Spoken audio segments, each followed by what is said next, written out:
গাজা হবে কবরস্থান, ইসরায়েলকে হামাসের হুঁশিয়ারি। গাজা সিটির আকাশে ধোঁয়া, রাস্তায় গর্জে ওঠা ট্যাঙ্কের শব্দ। কিন্তু এই যুদ্ধক্ষেত্রে দাঁড়িয়ে হামাস স্পষ্ট জানিয়ে দিল, গাজা হবে তোমাদের কবরস্থান। হামাসের সতর্কবার্তা। হামাসের সশস্ত্র শাখা আল কাসাম ব্রিগেড হিব্রু ভাষায় বিবৃতি দিয়ে বলেছে, ইসরায়েল যদি গাজা সিটিতে আরও অগ্রসর হয় তবে এর মূল্য হবে ভয়াবহ। বন্দীদের ভাগ্য সরাসরি নির্ভর করছে ইসরায়েলের সামরিক পদক্ষেপের ওপর।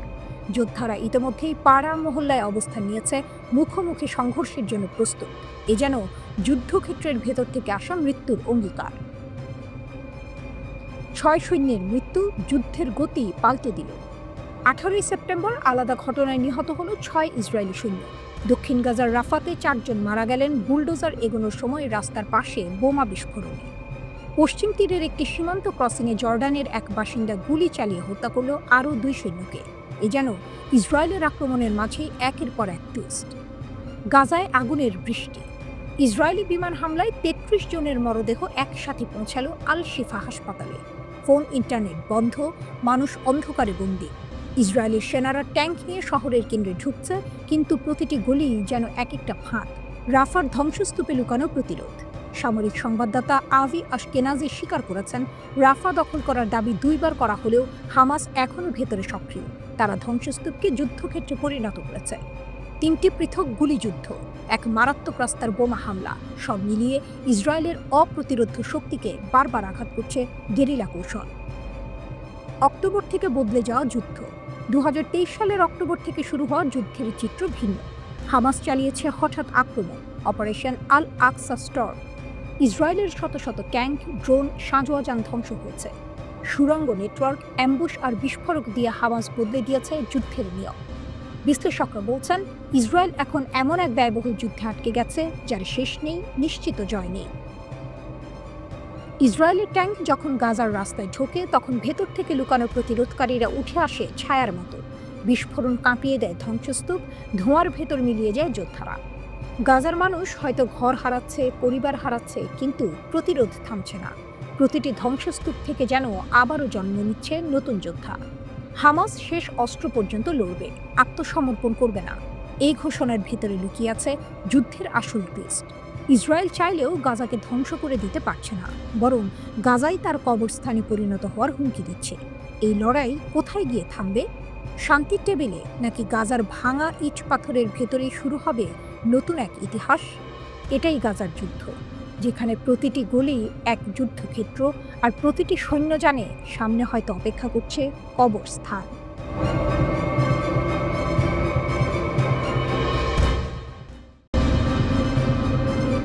বুক কাঁপানো এক রাত। গাজার দরজা ঠেলে যুদ্ধ কি এবার পৌঁছাবে মিশরে? আবার উত্তেজনা, আবারও এক অদৃশ্য আতঙ্ক।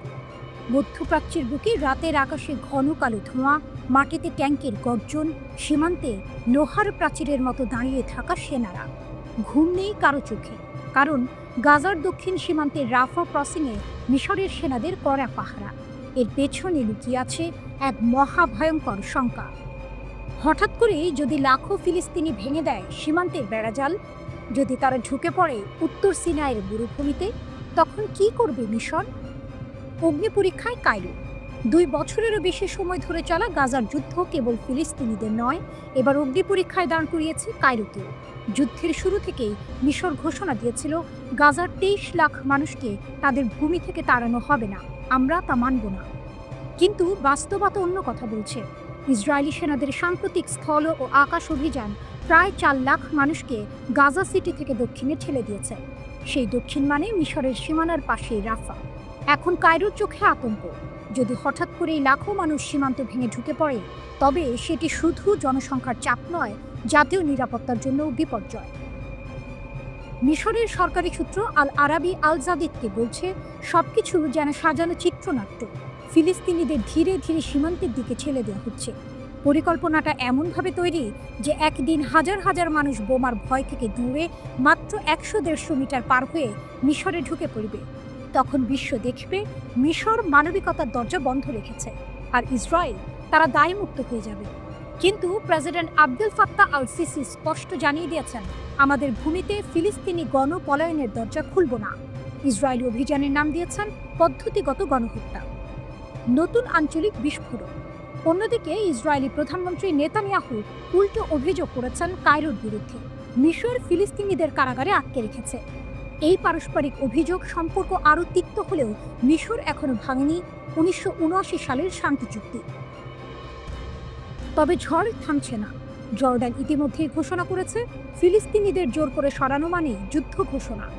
গাজার স্বাস্থ্য মন্ত্রণালয় বলছে 2 বছরে নিহত 65,000-এরও বেশি মানুষ, যাদের অধিকাংশই নারী ও শিশু। আন্তর্জাতিক আদালত নেতানিয়াহুর বিরুদ্ধে যুদ্ধাপরায়ণের পরোয়ানা জারি করেছে, কিন্তু তারপরও ইসরায়েলের হামলা থামেনি। মিশর বরাবরই মধ্যস্থতাকারীর ভূমিকায় ছিল। কাতার আর যুক্তরাষ্ট্রের সঙ্গে মিলে কায়রো যুদ্ধবিরতির চেষ্টা করেছে, কিন্তু ওয়াশিংটন আর তেলাবিব মিশরকে দূরে রাখতে চাইছে আলোচনার টেবিল থেকে। দোহায় হামাস নেতাদের উপর সাম্প্রতিক ইসরায়েলি হামলা তো সেই আলোচনার কফিনে শেষ পেরেক। ট্যাঙ্ক, হেলিকপ্টার আর ভয়ঙ্কর প্রশ্ন। উত্তর সিনাইতে এখন মিশরের ট্যাঙ্ক, হেলিকপ্টার, সেনা কুচকাওয়াজ সবই চলছে। বিশ্লেষকরা বলছেন ইসরায়েলের উস্কানি যে কোনো সময় মিশরকেও টেনে নিতে পারে যুদ্ধে। তখন রক্তক্ষয়ী সংঘর্ষের মানচিত্র কেবল গাজায় সীমাবদ্ধ থাকবে না, পৌঁছে যাবে কায়রোর বুক পর্যন্ত।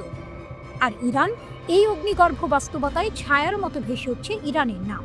তেহরান বহু আগেই সতর্ক করেছে ফিলিস্তিনিদের ভূমি থেকে তাড়ানো হলে পুরো অঞ্চল আগুনে পুড়ে যাবে। ইরানের সামরিক শক্তি আজ শুধু হরমুজ প্রণালী নয়, লেবানন থেকে ইয়েমেন পর্যন্ত বিস্তৃত। তাদের ক্ষেপণাস্ত্র, ড্রোন আর আঞ্চলিক মিত্ররা এক অদৃশ্য চাপ সৃষ্টি করছে তেলাবিব আর ওয়াশিংটনের ওপর।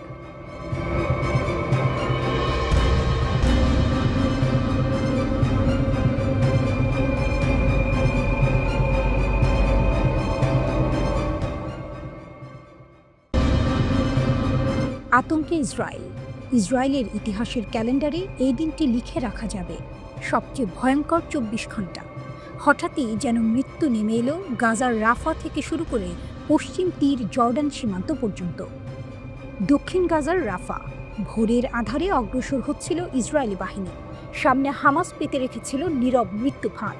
মুহূর্তেই বিস্ফোরিত হলো রোড সাইড বোমা, ছিন্ন ভিন্ন হলো আইডিএফের হ্যান্ডি, জ্বলে উঠল আগুন, আর সেখানেই শেষ হলো 4 সেনার জীবন।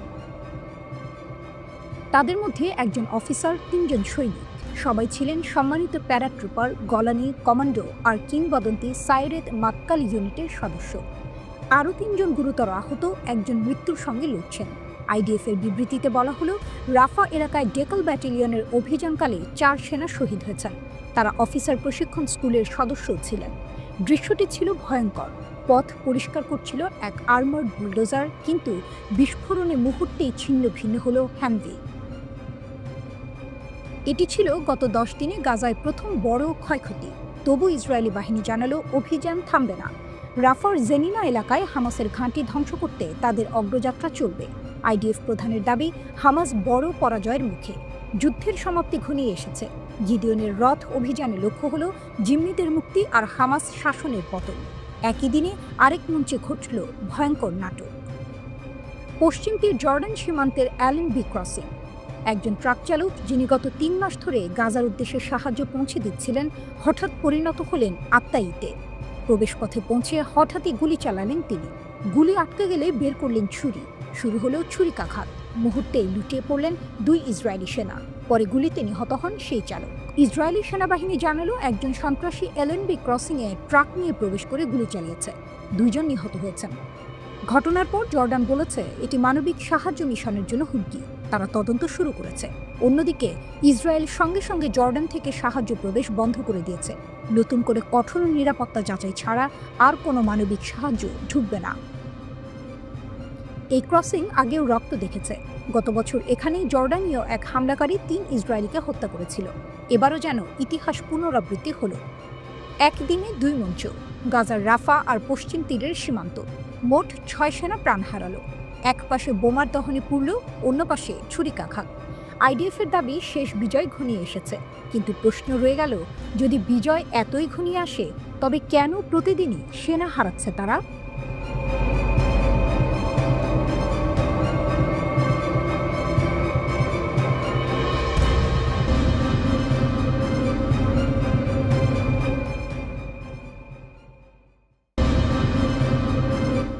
গাজা হবে কবরস্থান, ইসরায়েলকে হামাসের হুঁশিয়ারি। গাজা সিটির আকাশে ধোঁয়া, রাস্তায় গর্জে ওঠা ট্যাঙ্কের শব্দ। কিন্তু এই যুদ্ধক্ষেত্রে দাঁড়িয়ে হামাস স্পষ্ট জানিয়ে দিল, গাজা হবে তোমাদের কবরস্থান। হামাসের সতর্কবার্তা। হামাসের সশস্ত্র শাখা আল কাসাম ব্রিগেড হিব্রু ভাষায় বিবৃতি দিয়ে বলেছে, ইসরায়েল যদি গাজা সিটিতে আরও অগ্রসর হয় তবে এর মূল্য হবে ভয়াবহ। বন্দীদের ভাগ্য সরাসরি নির্ভর করছে ইসরায়েলের সামরিক পদক্ষেপের ওপর। যোদ্ধারা ইতিমধ্যেই পাড়া মহল্লায় অবস্থান নিয়েছে, মুখোমুখি সংঘর্ষের জন্য প্রস্তুত। এ যেন যুদ্ধক্ষেত্রের ভেতর থেকে আসা মৃত্যুর অঙ্গীকার। 6 সৈন্যের মৃত্যু যুদ্ধের গতি পাল্টে দিল। 18 সেপ্টেম্বর আলাদা ঘটনায় নিহত হল 6 ইসরায়েলি সৈন্য। দক্ষিণ গাজার রাফাতে 4 জন মারা গেলেন বুলডোজার এগোনোর সময় রাস্তার পাশে বোমা বিস্ফোরণে। পশ্চিম তীরের একটি সীমান্ত ক্রসিংয়ে জর্ডানের এক বাসিন্দা গুলি চালিয়ে হত্যা করল আরও 2 সৈন্যকে। এ যেন ইসরায়েলের আক্রমণের মাঝেই একের পর এক টুইস্ট। গাজায় আগুনের বৃষ্টি। ইসরায়েলি বিমান হামলায় 33 জনের মরদেহ একসাথে পৌঁছালো আল শিফা হাসপাতালে। ফোন ইন্টারনেট বন্ধ, মানুষ অন্ধকারে বন্দী। ইসরায়েলের সেনারা ট্যাঙ্ক নিয়ে শহরের কেন্দ্রে ঢুকছে, কিন্তু প্রতিটি গলি যেন এক একটা ফাঁদ। রাফার ধ্বংসস্তূপে লুকানো প্রতিরোধ। সামরিক সংবাদদাতা আভি আশকেনাজি স্বীকার করেছেন, রাফা দখল করার দাবি 2 বার করা হলেও হামাস এখনও ভেতরে সক্রিয়। তারা ধ্বংসস্তূপকে যুদ্ধক্ষেত্রে পরিণত করেছে। 3টি পৃথক গুলিযুদ্ধ, এক মারাত্মক রাস্তার বোমা হামলা, সব মিলিয়ে ইসরায়েলের অপ্রতিরোধ্য শক্তিকে বারবার আঘাত করছে গেরিলা কৌশল। অক্টোবর থেকে বদলে যাওয়া যুদ্ধ। 2023 সালের অক্টোবর থেকে শুরু হওয়া যুদ্ধের চিত্র ভিন্ন। হামাস চালিয়েছে হঠাৎ আক্রমণ, অপারেশন আল আকসা স্টর্ম। ইসরায়েলের শত শত ট্যাঙ্ক, ড্রোন, সাঁজোয়া যান ধ্বংস হয়েছে। সুড়ঙ্গ নেটওয়ার্ক, অ্যাম্বুশ আর বিস্ফোরক দিয়ে হামাস বদলে দিয়েছে যুদ্ধের নিয়ম। বিশ্লেষকরা বলছেন, ইসরায়েল এখন এমন এক ব্যয়বহুল যুদ্ধে আটকে গেছে যার শেষ নেই, নিশ্চিত জয় নেই। ইসরায়েলের ট্যাঙ্ক যখন গাজার রাস্তায় ঢোকে তখন ভেতর থেকে লুকানো প্রতিরোধকারীরা উঠে আসে ছায়ার মতো। বিস্ফোরণ কাঁপিয়ে দেয় ধ্বংসস্তূপ, ধোঁয়ার ভেতর মিলিয়ে যায় যোদ্ধারা। গাজার মানুষ হয়তো ঘর হারাচ্ছে, পরিবার হারাচ্ছে, কিন্তু প্রতিরোধ থামছে না। প্রতিটি ধ্বংসস্তূপ থেকে যেন আবারও জন্ম নিচ্ছে নতুন যোদ্ধা। হামাস শেষ অস্ত্র পর্যন্ত লড়বে, আত্মসমর্পণ করবে না। এই ঘোষণার ভেতরে লুকিয়ে আছে যুদ্ধের আসল টুইস্ট। ইসরায়েল চাইলেও গাজাকে ধ্বংস করে দিতে পারছে না, বরং গাজাই তার কবরস্থানে পরিণত হওয়ার হুমকি দিচ্ছে। এই লড়াই কোথায় গিয়ে থামবে? শান্তির টেবিলে, নাকি গাজার ভাঙা ইট পাথরের ভেতরেই শুরু হবে নতুন এক ইতিহাস? এটাই গাজার যুদ্ধ, যেখানে প্রতিটি গলি এক যুদ্ধক্ষেত্র, আর প্রতিটি সৈন্য জানে সামনে হয়তো অপেক্ষা করছে কবরস্থান।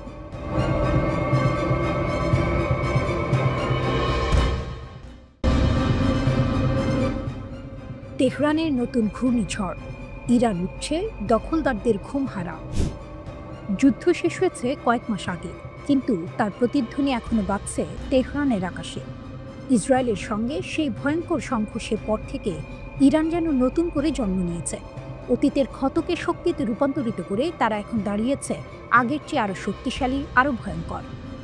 ইরানের রাস্তায় এখন গর্জে উঠছে সামরিক কুচকাওয়াজ, ক্ষেপণাস্ত্রের ধাতব ঝলক, আকাশ প্রতিরক্ষার নতুন নকশা, আর মোহরার শব্দ যেন ঘোষণা করছে এবার ইরান প্রস্তুত। Major general Abdur Rahim Musavi, ইরানের সশস্ত্র বাহিনীর প্রধান, বুধবার তেহরানে দাঁড়িয়ে এক সতর্কবার্তা দিলেন। তার কণ্ঠ ছিল দৃঢ়, চোখে আগুন। আমাদের প্রতিরক্ষা এখন যুদ্ধ প্রস্তুতির পর্যায়ে পৌঁছেছে। শত্রুরা ভুলেও ইরানের দিকে তাকাতে সাহস পাচ্ছে না। আমেরিকা বা ইসরায়েল কেউই এবার আক্রমণ করার চিন্তা করুক না। এ যেন এক নতুন ইরানের আগমনী সুর, অতীতের ক্ষত, বর্তমানের আগুন। 1980 সালে ইরাক ভেবেছিল সহজেই ইরানকে হাঁটু গাড়াতে বাধ্য করবে। সাদ্দাম হোসেনের সেই স্বপ্ন 8 বছরের রক্তক্ষয়ী যুদ্ধে ভেঙে চূর্ণ হয়েছিল। ইরান প্রমাণ করেছিল তাদের মাটি জয় করা যায় না। আর গত জুনের ঘটনাই বা ভুলে যায় কিভাবে? ইসরায়েল যখন হঠাৎ হামলা চালিয়ে ইরানের পরমাণু কর্মসূচি ধ্বংস করতে চেয়েছিল, তখন তেহরান জবাব দিয়েছিল ক্ষেপণাস্ত্রের বৃষ্টি দিয়ে। শুধু ইসরায়েলই নয়, আমেরিকা যখন পাশে দাঁড়িয়েছিল তখন তাদের ঘাঁটিও পরিণত হয়েছিল ধ্বংসস্তূপে। শেষমেশ যুদ্ধবিরতিতে ফিরতে বাধ্য হয়েছিল 2 দখলদার শক্তি। নতুন দুর্গ, নতুন হুঁশিয়ারি। এখন ইরান শুধু প্রস্তুত নয়, বরং আগের যে কোনো সময়ের চেয়ে অনেক বেশি আত্মবিশ্বাসী। তাদের প্রতিরক্ষা খাত নতুন করে সাজানো হয়েছে। আকাশ প্রতিরক্ষার ঢাল এতটাই মজবুত যে শত্রুপক্ষ এখন আক্রমণের আগে শতবার ভাববে। ক্ষেপণাস্ত্র ভাণ্ডার এতটাই সমৃদ্ধ যে আকাশে উঠে শত্রুর বিমান নামানো শুধু সময়ের ব্যাপার। মুসাফি গর্জে উঠলেন, আমাদের সশস্ত্র বাহিনী দেশের স্বাধীনতা, নিরাপত্তা ও সীমান্ত রক্ষায় পুরোপুরি প্রস্তুত। এবার যে কোনো আগ্রাসনের জবাব আমরা দ্বিগুণ শক্তিতে দেব। ইরানের জাগরণ, দখলদারদের আতঙ্ক। ইসরায়েল ও আমেরিকা ভেবেছিল ইরানকে থামিয়ে দেওয়া যাবে, কিন্তু বাস্তব এখন উল্টো। তেহরান জেগে উঠেছে, আরও শক্তিশালী, আরও ভয়ঙ্কর।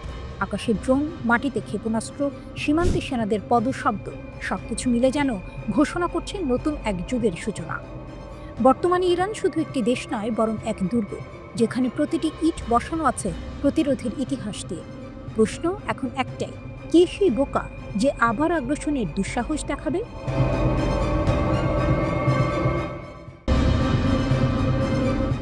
রিয়াদে স্বাক্ষরিত চুক্তি, মুসলিম বিশ্বের নতুন ঝড়। কাতারে হামলা, আর সেই হামলাই পাল্টে দিল গোটা মুসলিম বিশ্বের সমীকরণ। যে দেশগুলো এতদিন বিচ্ছিন্ন দ্বীপের মতো ছড়িয়েছিল, তারা বুঝে গেল এবার আর আলাদা থাকা সম্ভব নয়। ইসরায়েল যখন কাতারে আগুন ছড়ালো, সেই মুহূর্তে উপসাগরের বুকে জন্ম নিল ভয়। ভারত যখন পাকিস্তানের দরজায় ইসরায়েলকে নিয়ে এলো, তখন রিয়াদও বুঝল সময় ফুরিয়ে আসছে। নিরাপত্তার জন্য শুধু ওয়াশিংটনের ভরসায় থাকা মানে আত্মহত্যা। তাই নড়ে চড়ে বসল সৌদি যুবরাজ মোহাম্মদ বিন সালমান। রিয়াদের রাজপ্রাসাদে এক ঐতিহাসিক দৃশ্য। এক পাশে সৌদি যুবরাজ, অন্য পাশে পাকিস্তানের প্রধানমন্ত্রী শেহবাজ শরীফ। দুজনের হাতে কলম, সামনে টেবিলে রাখা এক অভূতপূর্ব সমঝোতা। সেই চুক্তিতে লেখা রইল, এক দেশের বিরুদ্ধে আগ্রাসন মানে উভয়ের বিরুদ্ধে আগ্রাসন। এবার থেকে সৌদি আরব আর পাকিস্তান কেবল বন্ধু নয়, অভিন্ন প্রতিরক্ষা অংশীদার। প্রতীক নয়, বাস্তব। একজন জ্যেষ্ঠ সৌদি কর্মকর্তা ফাইন্যান্সিয়াল টাইমসকে জানালেন, এটি কেবল প্রতীকী নয়, বাস্তবে প্রয়োগযোগ্য চুক্তি। যে কোনো হুমকির জবাব দিতে এখন ব্যবহার হবে সব সামরিক উপায়। কেন এমন তারা? উত্তর খুঁজতে গেলে চোখ রাখতে হয় দোহায় ইসরায়েলি ক্ষেপণাস্ত্র হামলার দিকে। সেই হামলা কেবল কাতার নয়, গোটা উপসাগরকে আতঙ্কিত করেছে। রিয়াদ বুঝেছে আর একা দাঁড়িয়ে থাকা যাবে না। সৌদি পাকিস্তানের পুরনো সম্পর্ক নতুন রূপ। পাকিস্তান ও সৌদি আরবের সম্পর্ক নতুন কিছু নয়। একসময় পাকিস্তানের সাবেক সেনাপ্রধান রিয়াদের সন্ত্রাস বিরোধী বাহিনীর প্রধান হিসেবেও কাজ করেছেন। বহুবার ইসলামাবাদকে আর্থিকভাবে সাহায্য করেছে রিয়াদ। এবার সেই পুরনো সম্পর্ক পেল নতুন মাত্রা। শেহবাজ শরীফ হাসিমুখে বললেন, এটি শুধু প্রতিরক্ষার চুক্তি নয়, এটি ভ্রাতৃত্বের প্রমাণ। পাকিস্তানের ভেতর উচ্ছ্বাস। বিশ্লেষকদের মতে এই চুক্তি পাকিস্তানের আন্তর্জাতিক অবস্থান শক্তিশালী করবে। বিশেষ করে সীমান্তে ভারতের সঙ্গে টানটান উত্তেজনার সময় এটি ইসলামাবাদের জন্য বাড়তি ঝাল। ইরানের ছায়া, শক্তির অন্য নাম।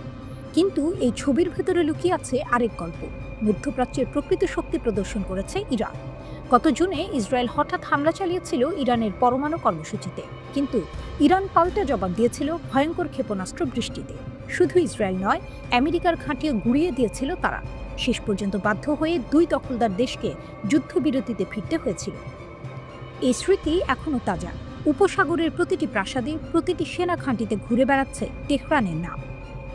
সৌদি পাকিস্তানের চুক্তি তাই শুধু ইসরায়েলের বিরুদ্ধে ঢাল নয়, বরং ইরানের শক্তির প্রতিধ্বনিও। এক দখলদারকে রুখে দাঁড়ানোর সাহস দেখিয়েছে ইরান। এবার সেই পথে হাঁটছে রিয়াদ, ইসলামাবাদ। কয়েক বছর আগে সৌদি আরব যখন ওয়াশিংটনের সঙ্গে পারমাণবিক সহযোগিতার চুক্তি নিয়ে কথা বলছিল, তখন গাজায় রক্তপাত থামাতে না পারায় সব আলোচনা থেমে গিয়েছিল। আজ সেই একই রিয়াদ মুখ ফিরিয়েছে পশ্চিম থেকে, হাত বাড়িয়েছে পূর্বের এক মুসলিম শক্তির দিকে। একদিকে ইসরায়েলি আগ্রাসন, অন্যদিকে মার্কিন নীতির টালমাটাল অবস্থা। সব মিলিয়ে রিয়াদ ও ইসলামাবাদের হাত মেলানো হলো এক নতুন অধ্যায়ের সূচনা।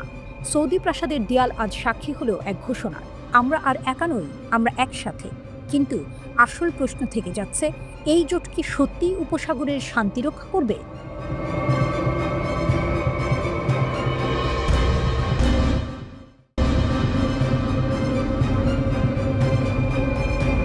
ইয়েমেন থেকে ইসরায়েল পর্যন্ত আকাশে বাজছে প্রতিশোধের গান। যখন হুথিরা আঘাত খায়, তারা অপেক্ষা করে না, সময় নষ্ট হয় না। শত্রু আঘাত করে, ততক্ষণে হুথি বাহিনী প্রস্তুত। এই রীতি এবারও ব্যতিক্রম হয়নি। ইসরায়েলে হঠাৎ বেজে উঠল সাইরেন। কেন্দ্রীয় ইসরায়েল থেকে জেরুজালেম শব্দটি ছুটে যাচ্ছে আশ্রয় কেন্দ্রে। মানুষ দুমড়াচ্ছে, জানে এটি বিপদের বার্তা। মুহূর্তে সেই আশঙ্কা সত্যি হলো। ইয়েমেন থেকে ছুটে আসে একটি ব্যালিস্টিক ক্ষেপণাস্ত্র। লক্ষ্য ইসরায়েল। আকাশ প্রতিরক্ষা সক্রিয়। আকাশ জুড়ে আগুনের রেখা, যুদ্ধের রং। আয়রন ডোমের আলোয় চেয়ে থাকা প্রতিরক্ষা। আইডিএফ জানালো হামলা থামানো হয়েছে, কিন্তু প্রতিশোধের তীব্রতা ছিল অনিবার্য। কয়েক ঘন্টা আগেই ইসরায়েলি বিমান বাহিনী হুথি নিয়ন্ত্রিত হোদেইদা বন্দরে বোমা বর্ষণ করেছিল। অভিযোগ ছিল এই বন্দর দিয়ে ইরান থেকে অস্ত্র আসে, যা পরে ইসরায়েলের দিকে ছোড়া হয়। কিন্তু হুথিরা শূন্যে তাকায়নি, তারা আকাশেই জবাব দিয়েছে। সতর্কবার্তা দেওয়া হয়েছিল, বন্দর খালি করুন, নিরাপদে থাকুন। কিন্তু বাস্তবতা অন্যরকম। প্রত্যক্ষদর্শীরা জানায় মাত্র 10 মিনিটে 3টি ডক ধ্বংস। বিস্ফোরণের শব্দে শহর কেঁপে ওঠে, নারী ও শিশু সহ বেসামরিক মানুষ প্রাণ হারায়। আলমাসিরা জানায় একদিনে ইসরায়েল অন্তত 12টি বিমান হামলা চালিয়েছে। কিন্তু হুথি মুখপাত্র ইয়াহিয়া সারি ঘোষণা করেছেন, আমাদের আকাশ প্রতিরক্ষা এখন সরাসরি ইসরায়েলি যুদ্ধ বিমানকে প্রতিহত করছে, আমরা হার মানব না। টুইস্ট আসে প্রতিশোধের গল্পে। কয়েক সপ্তাহ আগে ইসরায়েলি ড্রোন হামলায় নিহত হন হুথি প্রধানমন্ত্রী আহমেদ আল রাহাবি এবং তার মন্ত্রিসভার অর্ধেক সদস্য। সেই ক্ষতি প্রতিহত করতে হুথি ক্ষেপণাস্ত্র ছুটে আসে। নতুন হামলাকে অনেকে ধারাবাহিক প্রতিশোধ হিসেবে দেখছেন। ইসরায়েলের প্রতিরক্ষা মন্ত্রী ইসরায়েল কাটস হুঁশিয়ারি দেন, যতবার তারা আঘাত করবে ততবারই মূল্য দিতে হবে। কিন্তু প্রশ্ন, মূল্য দিচ্ছে কে? 14 দিনে হুথিরা অন্তত 212 বার সরাসরি ইসরায়েলের ভূখণ্ডে হামলা চালিয়েছে। লোহিত সাগরের রমন বিমানবন্দর, যেখানে হুথি ড্রোন বিস্ফোরিত হয়, আহত হয় অন্তত 2 জন। বিমানবন্দর কয়েক ঘন্টা বন্ধ, শহর কেঁপে ওঠে বিস্ফোরণে। হুথির ভাষ্য স্পষ্ট, এটি ফিলিস্তিনের পাশে দাঁড়ানোর প্রতিশ্রুতি। 2023 সালের অক্টোবর থেকে গাজায় ইসরায়েলের যুদ্ধ শুরু হওয়ার পর থেকে হুথি ড্রোন ও ক্ষেপণাস্ত্র ছুটছে ইসরায়েলের দিকে। মাঝে মধ্যেই আঘাত করছে বাণিজ্যিক জাহাজও। ইসরায়েল যতই আঘাত হানুক, হুথিরা জবাব দেবে সাথে সাথে। এটি শুধু ইয়েমেনের লড়াই নয়, এটি প্রতিরোধের প্রতীক। এটাই মধ্যপ্রাচ্যের আকাশে এখন চলছে, একটি সত্যিকারের যুদ্ধের গল্প, যেখানে আকাশে মাঠ, প্রতিরক্ষা ও প্রতিশোধী গান। হুথি শক্তি মানে সাহস, প্রতিরোধ এবং প্রতিশোধের ধারাবাহিকতা। এবারও তারা থামবে না।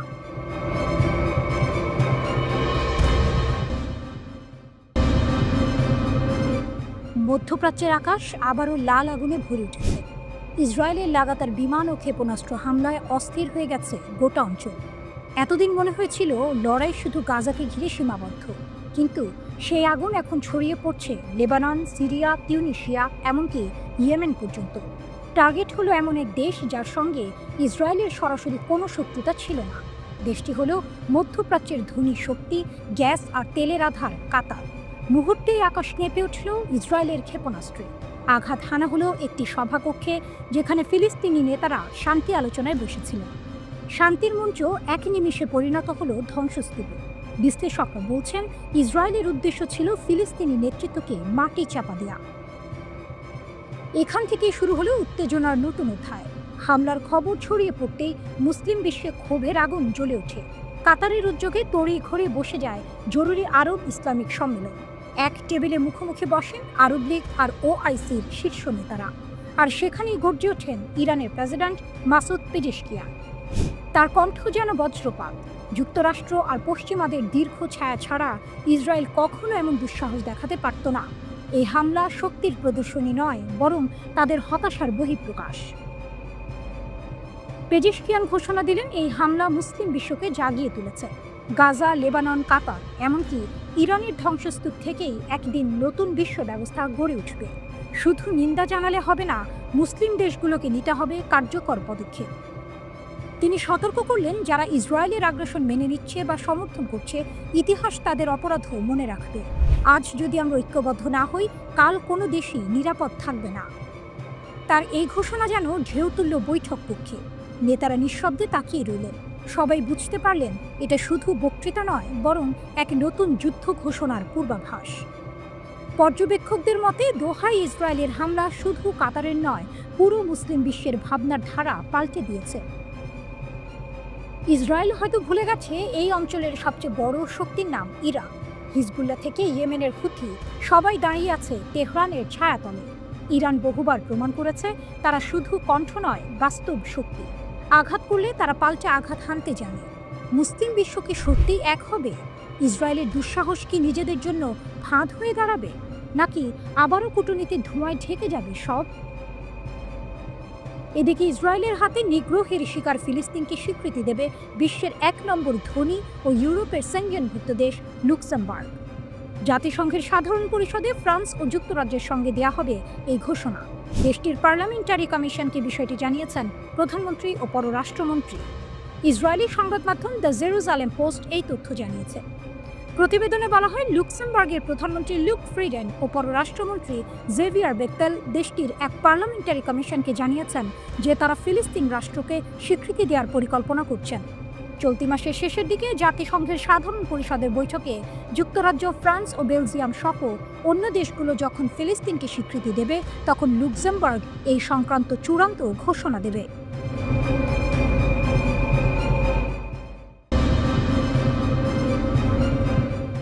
কাতারের সম্মেলন শেষ, আরব দুনিয়ার বুক চিরে আগুন ছড়ালো ইসরায়েল। মুসলিম দেশগুলো দোহায় একত্র হলো, একসাথে থাকার শপথ নিল। কিন্তু সম্মেলনের কয়েক ঘন্টা পার হতে না হতেই ইসরায়েলের যুদ্ধবিমান আকাশ চিরে পৌঁছে গেল ইয়েমেনের আকাশে।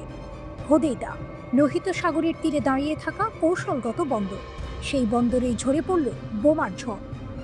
প্রশ্ন জাগে, ইসলামিক সম্মেলন তবে অকার্যকর? দোহা থেকে সতর্কবার্তা গিয়েছিল, মুসলিম ব্লক ইসরায়েলকে সাবধান করেছিল, কিন্তু তেল আবিব যেন কর্ণপাত করল না, উল্টো আগুন ছুড়ে দিল ইয়েমেনের দিকে। আইডিএফ গর্ব করে ঘোষণা করল এই হামলা ছিল সামরিক অবকাঠামোর বিরুদ্ধে। তাদের দাবি হোদেইদা ব্যবহার হচ্ছে ইরানি অস্ত্র পাচারের ঘাঁটি হিসেবে। সেই অস্ত্র দিয়েই হুথিরা ক্ষেপণাস্ত্র আর ড্রোন ছুড়ে দিচ্ছে ইসরায়েলের বুকে। কিন্তু ইয়েমেনি সংবাদ মাধ্যম আল মাসিরার রিপোর্ট ভিন্ন ছবি আঁকে। তারা বলছে 12 দফা বিমান হামলায় ইসরায়েল ধ্বংস করেছে কৌশলগত সাইটগুলো। সাধারণ মানুষকে আগেই খালি করার নোটিশ দেওয়া হয়েছিল, কিন্তু রাতের আধারে বন্দরে কেঁপে উঠেছে আকাশ বাতাস। ইসরায়েলি প্রতিরক্ষামন্ত্রী কঠোর হুঁশিয়ারি দিলেন, হুথিদের ভুলের মূল্য দিতে হবে। ইসরায়েল কাটস আরও যোগ করলেন, ভবিষ্যতে হামলার যে কোনো প্রচেষ্টা ভেঙে চুরমার হবে আরও শক্তি দিয়ে। কিন্তু এখানেই টুইস্ট। হুথিদের ভুলের মূল্য দিতে হবে। ইসরায়েল কাটস আরও যোগ করলেন, ভবিষ্যতে হামলার যে কোনো প্রচেষ্টা ভেঙে চুরমার হবে আরও শক্তি দিয়ে। কিন্তু এখানেই টুইস্ট। হুথির মুখপাত্র জানালেন, তাদের আকাশ প্রতিরক্ষা ব্যবস্থা ইসরায়েলি যুদ্ধ বিমানের সঙ্গে লড়েছে। ইয়েমেনের আকাশে আগুন আর ধোঁয়া, এক যুদ্ধে দুই শক্তির মুখোমুখি সংঘর্ষ। প্রসঙ্গ ভুলে গেলে চলবে না, কেন ইসরায়েল এত আক্রমণাত্মক। কারণ হুথিরা থেমেনি। 18 মার্চ থেকে তারা ইসরায়েলের দিকে ছুড়ে দিয়েছে 84টি ক্ষেপণাস্ত্র ও 37টি ড্রোন। এর মধ্যে কিছু ইসরায়েল ঠেকিয়েছে, কিন্তু কিছু গোলে ঢুকে গেছে ইসরায়েলের বুকের ভেতরে। গত সপ্তাহেই দুনিয়াকে চমকে দিয়ে হুথির ড্রোন রামন বিমানবন্দরে আঘাত এনেছিল। 13ই সেপ্টেম্বর তারা ছুড়েছিল ক্লাস্টার ওয়ারহেড ক্ষেপণাস্ত্র, লক্ষ্য তেল আবিবের দিকে। হুথিদের অঙ্গীকার স্পষ্ট, তারা বলছে যতদিন গাজার রক্ত ঝরবে ততদিন ইসরায়েলের আকাশে হুথিদের আগুন ঝরবে। এ যেন দাবা খেলার বোর্ড। একদিকে আধুনিক প্রযুক্তি, মার্কিন সমর্থনে সজ্জিত ইসরায়েল, অন্যদিকে পর্বতমালা ঘেরা ইয়েমেনি যোদ্ধা, হাতে ক্ষেপণাস্ত্র, হৃদয়ে শহীদ হওয়ার শপথ। চিত্রটা সিনেমার মতো। আকাশে ইসরায়েলি F-35 গর্জন করছে, মাটিতে হুথি প্রতিরক্ষা ভেদ করে ছুটে চলেছে ড্রোন আর ব্যালিস্টিক ক্ষেপণাস্ত্র। বন্দর শহরের আকাশে ধোঁয়ার কুণ্ডলী, কিন্তু ইয়েমেনিরা থামেনি। আজকের এই লড়াই শুধু ইয়েমেন ইসরায়েলের নয়, এটি এক প্রতীক, এক প্রতিরোধ, এক ঘোষণা যে ছোট্ট ইয়েমেনও ভয় দেখাতে পারে বিশাল শক্তিকে। শেষ দৃশ্যটা হয়তো এখনো লেখা হয়নি, কিন্তু স্পষ্ট, এই যুদ্ধ শুধু বোমা আর ক্ষেপণাস্ত্রের নয়, এটি ইচ্ছাশক্তির, এটি সাহসের, এটি প্রতিরোধের ইতিহাস। হোদেইদার বন্দরে ধোঁয়া উঠছে, কিন্তু ইয়েমেনের যোদ্ধাদের চোখে জ্বলছে আগুন। এই যুদ্ধ থামবে না। গাজার জন্য, মুসলিম উম্মার জন্য, ন্যায়ের জন্য হুথিরা আবারও আঘাত হানবে।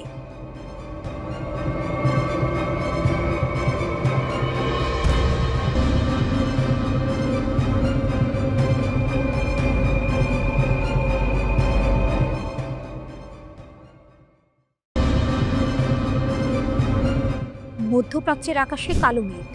যতই দিন যাচ্ছে ততই শান্তি আর শৃঙ্খলা হারিয়ে যাচ্ছে। ফিলিস্তিন থেকে সিরিয়া, সিরিয়া থেকে লেবানন কিংবা ইয়েমেন, যেদিকে চোখ যায় সেদিকেই যুদ্ধ, আগ্রাসন আর ধ্বংস। আর এই অশান্তির কেন্দ্রে যে নামটি বারবার উঠে আসে সেটি হলো ইসরায়েল, মধ্যপ্রাচ্যের ক্যান্সার। একটা সময় ভাবা হতো কাতার অন্তত নিরাপদ, কিন্তু সেই দোহাকেও ছেড়ে দেয়নি দখলদাররা। 9 সেপ্টেম্বর কাতারের রাজধানীতে হামলা চালিয়ে 5 জন হামাস নেতাকে হত্যা করে ইসরায়েল। শান্তির প্রতীক কাতারের মাটিতে এমন রক্তপাত শুধু এক দেশকেই আঘাত করেনি, এটি পুরো আরব বিশ্বের স্থিতিশীলতাকে কাঁপিয়ে দিয়েছে। আন্তর্জাতিক আইনকে প্রকাশ্যে লঙ্ঘন করে এই হত্যাকাণ্ড গোটা মুসলিম বিশ্বের নিরাপত্তার প্রতি হুমকি হিসেবে দেখা হচ্ছে। প্রশ্ন উঠছে, এভাবে চলতে থাকলে সৌদি আরব, কুয়েত কিংবা আমিরাত কি আর নিরাপদ থাকবে? ইসরায়েলের এই আগ্রাসী মনোভাবের বিরুদ্ধে এখন আরব দেশগুলো ভাবছে একত্রে সামরিক জোট গঠনের। নাম হচ্ছে ইসলামিক আর্মি। ইরাকের প্রধানমন্ত্রী মোহাম্মদ শিয়া আল সুদানি আল জাজিরাকে দেওয়া সাক্ষাৎকারে স্পষ্ট করে বলেছেন, মুসলিম দেশগুলোর আত্মরক্ষার জন্য যৌথ সেনাবাহিনী গঠন এখন সময়ের দাবি। ইসরায়েল যদি কাতারের মতো শান্ত দেশে হামলা চালাতে পারে, তবে তারা মধ্যপ্রাচ্যের যে কোনো দেশের জন্য হুমকি। তার মতে, যদি মুসলিম বিশ্বের সম্মিলিত বাহিনী থাকত, তবে ইসরায়েল কখনো এমন স্পর্ধা দেখাতে পারত না। ইতিহাস বলছে এই ধারণা নতুন নয়। 1 দশক আগেই মিশরও এমন প্রস্তাব দিয়েছিল, কিন্তু রাজনৈতিক মতপার্থক্য, আঞ্চলিক প্রতিদ্বন্দ্বিতা আর পশ্চিমা জোটের চাপ সেই পরিকল্পনাকে থামিয়ে দিয়েছিল। কিন্তু দোহায় হামলার পর সবকিছু যেন নতুন করে বদলে যাচ্ছে। চলমান দোহা সম্মেলনে আবারও জোরালোভাবে আলোচনা উঠেছে একটি মুসলিম সেনাবাহিনী গড়তে হবে।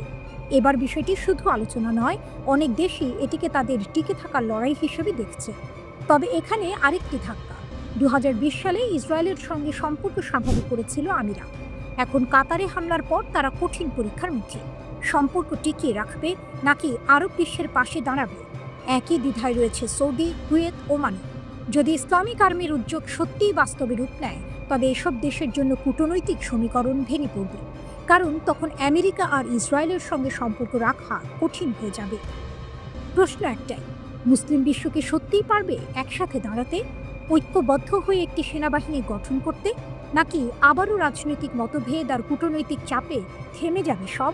আজকে দোহা, আগামীকালের জেরুজালেম কিংবা রিয়াদের ইতিহাসের মোড়ে দাঁড়িয়ে মুসলিম বিশ্বের সামনে এখন সিদ্ধান্তের মুহূর্ত। ঐক্য নাকি ভাঙন? এই লড়াই শুধু সীমান্তের নয়, এটা অস্তিত্বের। এবং কোটি কোটি মুসলিম চোখ আজ তাকিয়ে আছে ইসলামিক আর্মি আসবে কি আসবে না।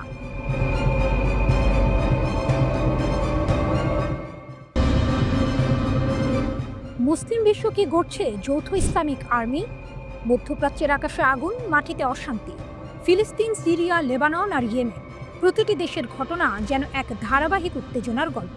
কিন্তু হঠাৎ দোহা, কাতারের রাজধানীতে ইসরায়েলের ক্ষেপণাস্ত্র হামলা শুধু হামাসের বৈঠকে লক্ষ্য করেনি, বরং পুরো আরব ও মুসলিম বিশ্বকে চ্যালেঞ্জ ছুড়ে দিয়েছে। ওই হামলায় প্রাণ হারিয়েছেন 5 জন হামাস নেতা এবং 1 জন কাতারি নিরাপত্তা কর্মকর্তা। আন্তর্জাতিক আইনও এই হামলাকে সরাসরি লঙ্ঘন হিসেবে দেখছে। আরব বিশ্বে এই আঘাতকে শুধু রাজনৈতিক আক্রমণ নয়, নিরাপত্তার সরাসরি হুমকি হিসেবে দেখা হচ্ছে। আর এখানেই প্রশ্ন ওঠে, মুসলিম দেশগুলোকে যৌথ সামরিক বাহিনী অর্থাৎ ইসলামিক আর্মি গঠন করবে? ইরাকের প্রধানমন্ত্রীর আহ্বান। ইরাকের প্রধানমন্ত্রী মোহাম্মদ শিয়া আল সুদানি সম্প্রতি বলেছেন, মুসলিম দেশগুলো এখনই যদি একত্রিত হয়ে নিজেদের রক্ষা করতে চায়, তাদের যৌথ সামরিক বাহিনী গঠন করা ছাড়া বিকল্প নেই। তার মতে, শুধু সামরিক নয়, রাজনৈতিক অর্থনৈতিক অংশীদারিত্বও প্রয়োজন। তিনি সতর্ক করলেন, ইসরায়েলি আগ্রাসন কাতারে থেমে থাকবে না, পুরো অঞ্চলে তার প্রভাব পড়বে। পুরনো প্রস্তাবের পুনরুজ্জীবন। ইসলামিক আর্মির ধারণা নতুন নয়। প্রায় 1 দশক আগে মিশর এই প্রস্তাব দিয়েছিল, কিন্তু রাজনৈতিক মতপার্থক্য, আঞ্চলিক প্রতিদ্বন্দ্বিতা ও ভিন্ন জোটগত সম্পর্কের কারণে তখন তা বাস্তবায়ন হয়নি। দোহা হামলার পর এই প্রশ্ন আবার জীবন্ত হয়ে উঠেছে। মুসলিম দেশগুলোকে সত্যিই একযোগে সামরিক শক্তি গড়ে তুলতে পারবে? উপসাগরীয় রাজনীতি টানাপোড়েন। যুক্তরাষ্ট্রের ঘনিষ্ঠ উপসাগরীয় দেশগুলো, বিশেষ করে সংযুক্ত আরব আমিরাত, এখন কঠিন অবস্থায়। 2020 সালে ইসরায়েলের সঙ্গে সম্পর্ক স্বাভাবিক করেছিল তারা, কিন্তু দোহা হামলার পর এই সম্পর্ক নতুন চাপের মুখে। সৌদি আরব, কাতার, কুয়েত, ওমান সব দেশই নিজেদের অবস্থান স্পষ্ট করতে বাধ্য হচ্ছে। ইসলামিক আর্মি গঠনের উদ্যোগ যদি এগিয়ে আসে, পশ্চিমা জোটের সঙ্গে সম্পর্ক বজায় রাখা আর মুসলিম বিশ্বে ঐক্য রক্ষা, দুটি একসাথে রাখা কঠিন হয়ে যাবে। ফিলিস্তিন প্রশ্ন ও মুসলিম ঐক্য। দোহা হামলার কেন্দ্রবিন্দুতে ফিলিস্তিন। ইরাকের প্রধানমন্ত্রী মনে করেন, ফিলিস্তিনের মুক্তি সংগ্রাম বহুদিন ধরেই মুসলিম দেশগুলোকে একত্রিত করার মূল কেন্দ্র। এবারও মুসলিম তরুণ প্রজন্ম সামাজিক মাধ্যমে সরব ইসলামিক আর্মির দাবি করছে। রাশিয়ার শক্তি ও চ্যালেঞ্জ। ইরানও এই পরিস্থিতিতে গুরুত্বপূর্ণ। মধ্যপ্রাচ্যের এই জটিলতায় ইরানের সামরিক ও কৌশলগত শক্তি নজর কাড়া। হিজবুল্লাহ থেকে ইয়েমেনি হুথি, সকলের পিছনে আছে তেহরানের শক্তিশালী ছায়া। ইসলামিক আর্মি গঠিত হলে শুধু ইসরায়েল নয়, বৈশ্বিক শক্তির ভারসাম্যও পাল্টে যেতে পারে। দোহা হামলা দেখিয়ে দিল ইসরায়েল আর সীমাবদ্ধ নয়, মধ্যপ্রাচ্যের অন্য দেশগুলোর উপরও আঘাত চালাচ্ছে। ইসলামিক আর্মি শুধু প্রতীকী নয়, এটি বাস্তব চাহিদা। মুসলিম বিশ্ব কি সত্যি ঐক্যবদ্ধ হয়ে সামরিক বাহিনী গঠন করবে, নাকি কূটনৈতিক জটিলতায় থেমে যাবে? একটাই বিষয় পরিষ্কার, যখন আগ্রাসন সীমা ছাড়িয়ে যায়, ঐক্যের আহ্বান আরও জোরালো হয়ে ওঠে।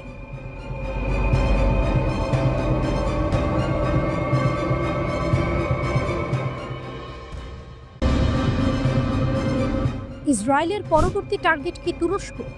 মধ্যপ্রাচ্যের আকাশে উত্তেজনার ঢেউ নতুন মোড় নিয়েছে। ইসরায়েলের গ্রেটার ইসরায়েল পরিকল্পনা এবার তুরস্ককে সরাসরি ঝুঁকির মুখে ফেলেছে। সিরিয়ার কৌশলগত অবস্থান এবং আঙ্কারার শক্তিশালী ভূ রাজনৈতিক ভূমিকা ইসরায়েলের সম্প্রসারণবাদী পরিকল্পনার পথে প্রধান বাধা হয়ে দাঁড়াচ্ছে। বিশ্লেষকদের মতে ইসরায়েলের সম্প্রসারণবাদ কোনো কাল্পনিক ভাবনা নয়, এটি বাস্তব। যদি এটি থামানো না যায়, ধীরে ধীরে শুধু প্রতিবেশী দেশ নয়, আরও দূরের দেশগুলোও ইসরায়েলের হুমকির মুখে পড়বে। তুরস্কের ক্ষেত্রে বিষয়টি কেবল হামাস বা ফিলিস্তিনের সহায়তার মধ্যে সীমাবদ্ধ নয়। ইসরায়েল সিরিয়ার উপর প্রভাব বিস্তার করতে চাইছে, আর তুরস্ক সেই কৌশলগত এলাকাগুলো ধরে রাখতে চায়। ফলে দুই দেশের মধ্যে সংঘাতের সম্ভাবনা স্পষ্ট। ইসরায়েল তুরস্ক সংঘাত কেবল সামরিক নয়, রাজনৈতিকও। তুরস্কের সাধারণ জনগণই ইসরায়েলের সম্প্রসারণবাদের বিরুদ্ধে। এই মনোভাব আঙ্কারার পক্ষে ইসরায়েলের উপস্থিতি মেনে নেওয়া আরও কঠিন করে তুলেছে। তাই সংঘাতের মূল কারণ শুধু হামাস নয়, বরং ইসরায়েলের বৃহত্তর সম্প্রসারণবাদী লক্ষ্য। এছাড়া ইরানের শক্তি ও প্রভাব এই উত্তেজনায় নতুন মাত্রা যোগ করছে। দোহায় অনুষ্ঠিত আরব ইসলামিক জরুরি সম্মেলনে ইরানের প্রেসিডেন্ট মাসুদ পেজিশকিয়ান সৌদি যুবরাজ মোহাম্মদ বিন সালমানের সঙ্গে বৈঠকে বলেন, যদি মুসলিম দেশগুলো একজোট হয়, ইসরায়েল কোনো দেশকে সরাসরি আক্রমণ করার সাহস পাবে না। মাসুদ পেজিশকিয়ান আরও বলেন, মুসলিম বিশ্ব ঐক্য গড়ে তোলা এখন সময়ের সর্বোচ্চ দাবি। সৌদি আরব, তুরস্ক এবং অন্যান্য বড় মুসলিম দেশগুলো যদি একত্রে কাজ করে, তাহলে ইসরায়েলের সম্প্রসারণবাদ ঠেকানো সম্ভব। সৌদি যুবরাজের জবাবে মোহাম্মদ বিন সালমান বলেন, ইসলামিক দেশগুলোকে দীর্ঘমেয়াদে আরও শক্তিশালী হতে হবে। ঐক্যবদ্ধ প্রচেষ্টাই একমাত্র পথ, যাতে ইসরায়েলের আগ্রাসন রুখে দেওয়া যায়। তিনি সতর্ক করে দেন, এই অঞ্চলে পরিস্থিতি অতীব সংবেদনশীল, তাই দেশগুলোর মধ্যে সহযোগিতা আর ঐক্য ছাড়া কোনো বিকল্প নেই। ইরানের শক্তি। ইরানের সামরিক ও কৌশলগত শক্তি এই মুহূর্তে মুসলিম বিশ্বের জটিল পরিস্থিতিতে অত্যন্ত গুরুত্বপূর্ণ। হিজবুল্লাহ থেকে ইয়েমেনের হুথি, সবই ইরানের শক্তিশালী ছায়ার আওতায়।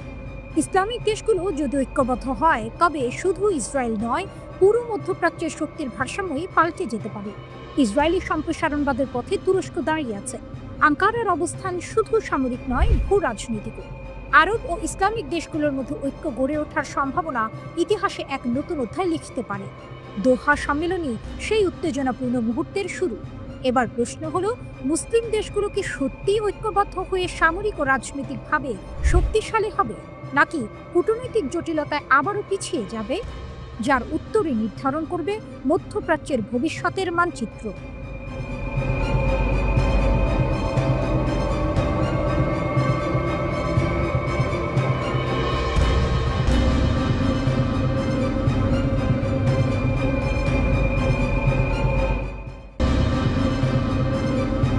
ইসরায়েলের ভাঙা ঢাল।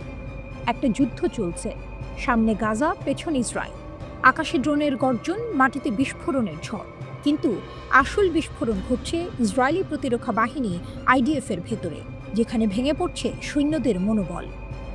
7 অক্টোবর যুদ্ধ শুরু হওয়ার পর থেকে গাজা অভিযানে 20,000 ইসরায়েলি সৈন্য আহত। সংখ্যাটা শুধু একটি পরিসংখ্যান নয়, এটা এক ভয়ঙ্কর বাস্তবতা, যেখানে যুদ্ধক্ষেত্রের মতোই ভেতরের যুদ্ধ লড়ছে তারা। আহতদের অর্ধেকই শারীরিকভাবে নয়, মানসিকভাবে বিধ্বস্ত। ইসরায়েলি প্রতিরক্ষা মন্ত্রণালয় জানিয়েছে, 56% সৈন্যের মধ্যে ধরা পড়েছে PTSD, যুদ্ধ পরবর্তী মানসিক আঘাত। এক একজন সৈন্য দিনের আলোতেও রাতের দুঃস্বপ্নে ভুগছে। অনেকের শরীরও আর সাড়া দিচ্ছে না। 99 জন অঙ্গহানিপ্রাপ্ত, 16 জন সম্পূর্ণ পক্ষাঘাতগ্রস্ত।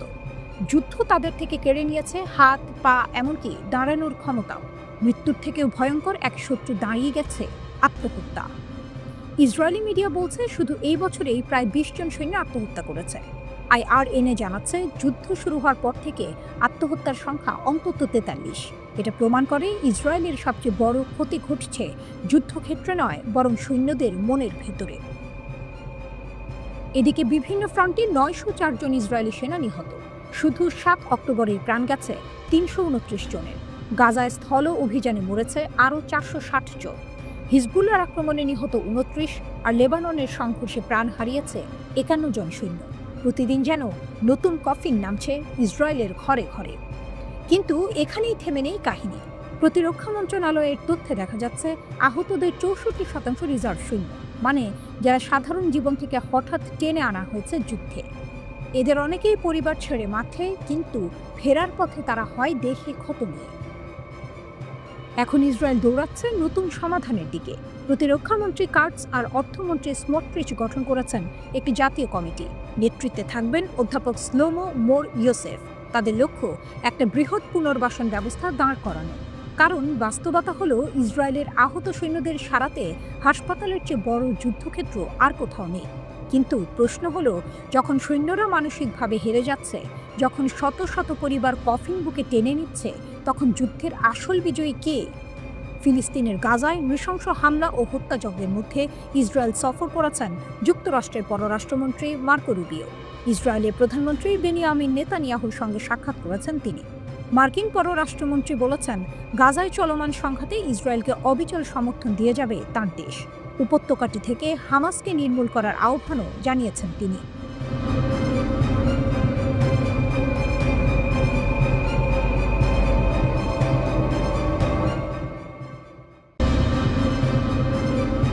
আরব দেশগুলো কি ইসরায়েলের বিরুদ্ধে সামরিক পদক্ষেপ নিচ্ছে? মধ্যপ্রাচ্যের আকাশে উত্তেজনার ঢেউ। দোহায় অনুষ্ঠিত ইসলামিক শীর্ষ সম্মেলনের পর উপসাগরীয় দেশগুলো থেকে এসেছে এক বিশাল ঘোষণা। যদি কেউ এক দেশকে আক্রমণ করে, পুরো উপসাগরীয় অঞ্চল প্রস্তুত প্রতিক্রিয়া দেখাতে। জিসিসি কাতারে ইসরায়েলের হামলার তীব্র নিন্দা জানিয়েছে। এটিকে সার্বভৌমত্বের স্পষ্ট লঙ্ঘন হিসেবে অভিহিত করা হয়েছে। সুপ্রিম কাউন্সিল স্পষ্টভাবে জানিয়েছে, রাষ্ট্রগুলোর নিরাপত্তা অখণ্ড। একজনের উপর আক্রমণ সকলের উপর আক্রমণ। হামলার পর জিসিসি দ্রুত প্রতিরক্ষামূলক অবস্থার মূল্যায়ন করতে দোহায় একটি অসাধারণ অধিবেশন আয়োজন করেছে। হামলার পর জিসিসি দ্রুত প্রতিরক্ষামূলক অবস্থার মূল্যায়ন করতে দোহায় একটি অসাধারণ অধিবেশন আয়োজন করেছে। কাউন্সিল যৌথ প্রতিরক্ষা ব্যবস্থা এবং উপসাগরীয় প্রতিরোধ ক্ষমতা সক্রিয় করার প্রতিশ্রুতি দিয়েছে। মার্কিন সামরিক কমান্ডকেও নির্দেশ দেওয়া হয়েছে প্রয়োজনীয় ব্যবস্থার দ্রুত বাস্তবায়ন করতে।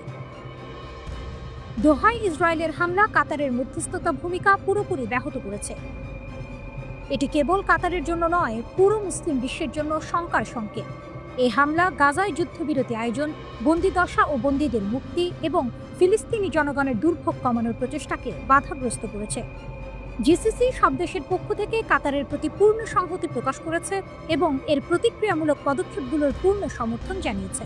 সুপ্রিম কাউন্সিলের বিবৃতিতে বলা হয়েছে, এই আক্রমণ মোকাবেলায় কাতারের পাশে জিসিসি রাষ্ট্রের পূর্ণ সংহতি রয়েছে। জোর দিয়ে বলা যায়, জিসিসি রাষ্ট্রের নিরাপত্তা অবিচ্ছেদ্য। জিসিসি সনদ এবং যৌথ প্রতিরক্ষা চুক্তি অনুসারে যে কোনো একটির ওপর আক্রমণ তাদের সকলের উপর আক্রমণ। দোহা শীর্ষ সম্মেলনের পর আরব ও মুসলিম নেতারা একটি যৌথ বিবৃতি জারি করেছেন। খসড়া বিবৃতিতে দেশগুলিকে আহ্বান জানানো হয়েছে ইসরায়েলের সাথে সব সম্পর্ক পর্যালোচনা করতে। এছাড়া তারা উল্লেখ করেছে, গাজায় ইসরায়েলের কর্মকাণ্ড বন্ধ করতে আইনি ও কার্যকর ব্যবস্থা গ্রহণের প্রয়োজন।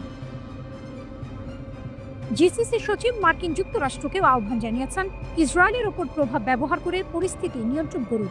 এটি ইঙ্গিত দেয় যে মুসলিম দেশগুলো কেবল বক্তব্যে সীমাবদ্ধ থাকছে না, তারা সত্যি একত্রে পদক্ষেপ নিতে প্রস্তুত। ইরানের শক্তি ও প্রভাব।